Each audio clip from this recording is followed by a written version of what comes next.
Hello and welcome to our channel.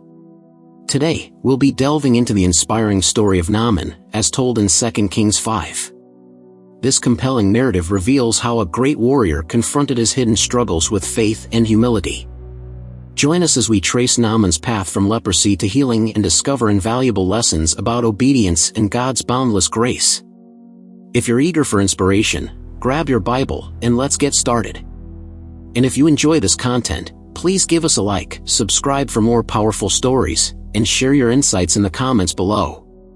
The story of Naaman may be a significant story that unfurls within the scriptural account of 2 Lords 5, exhibiting subjects of lowliness, confidence, recuperating, and change. Naaman, a commander of the armed force of the Lord of Aram, Syria, was a man of awesome standing and valor. However, underneath his regarded notoriety lay a covered-up struggle. He endured sickness, a malady that not as it were delivered physical torment but moreover isolated him from society and his adored ones. This story starts with an effective update that indeed the mightiest among us can have deep-seated battles that we must stand up to. Naaman's travel to recuperate started suddenly through the voice of a youthful Israelite young lady, captured amid a strike. She served as a hireling in Naaman's family and had an immovable confidence in God. One day, she fearlessly drew closer to Naaman's spouse, recommending that he look for the prophet Elisha in Israel, who seemed to recuperate him.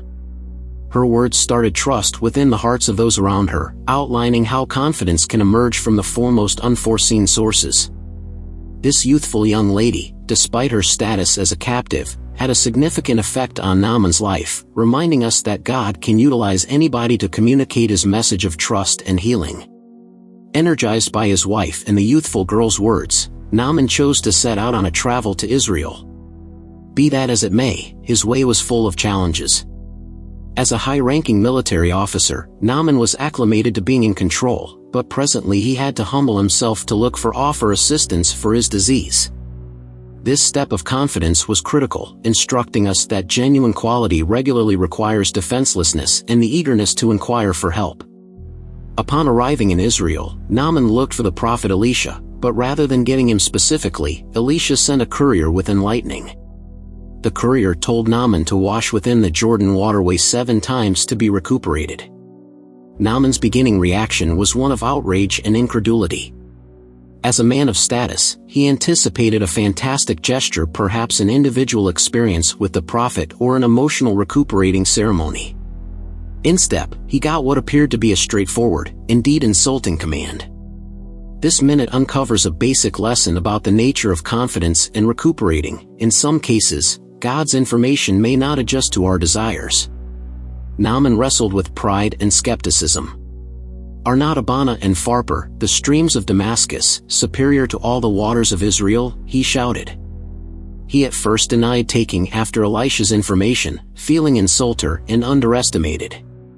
In any case, his workers delicately reminded him of the significance of submission, recommending that if Elisha had asked him to do something incredible, he would have complied. This vital trait highlights another ethical lesson. Pride can frequently stand in the way of our recuperation and development. It takes lowliness to recognize when we ought to alter our attitude and take after God's direction, indeed when it appears unimportant. In the long run, Naaman chose to comply. He lowered himself and went to the Jordan stream, submerging himself 7 times as educated by Elisha. With each plunge, he discharged his questions and fears.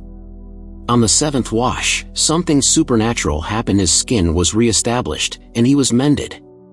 Naaman's recuperation was not fair physically, it checked a significant change in his heart.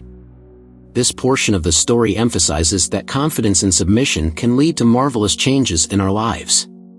When we yield our pride and take after God's information, we open ourselves to get his favors and mending.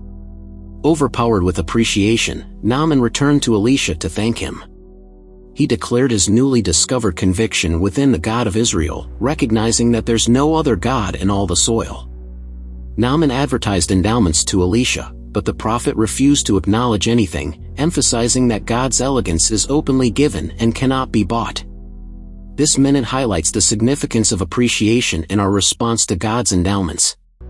Naaman's change was total. He recognized that genuine recuperating comes from God alone. In his newly discovered confidence, Naaman inquired to take back soil from Israel to adore the God of Israel in his country. This act symbolized his commitment to honor God in all viewpoints of his life. It outlined that genuine confidence is illustrated through our activities. Naaman needed to share the truth about the God who had recuperated him, fortifying the thought that our confidence ought to affect not as it were our lives, but moreover the lives of those around us. Naaman's story too serves as an update that God's elegance expands past social and national boundaries.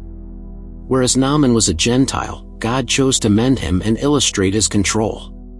This perspective of the story foretells the broader message of the gospel, where Jesus would afterward reach out to all individuals, notwithstanding their foundations. God's cherishing and healing are accessible to everybody, and this story reminds us to be open to the ways God can work through those we may not anticipate. Eventually, Naaman's travel focuses us toward a more profound truth: the extreme mending found in Jesus Christ. For as Naaman had to humble himself to get physical healing, we must come to Jesus with lowliness to get otherworldly healing and salvation. Jesus is the source of our extreme rebuilding, and like Naaman, we must be willing to let go of our pride and biased ideas about how God ought to work in our lives.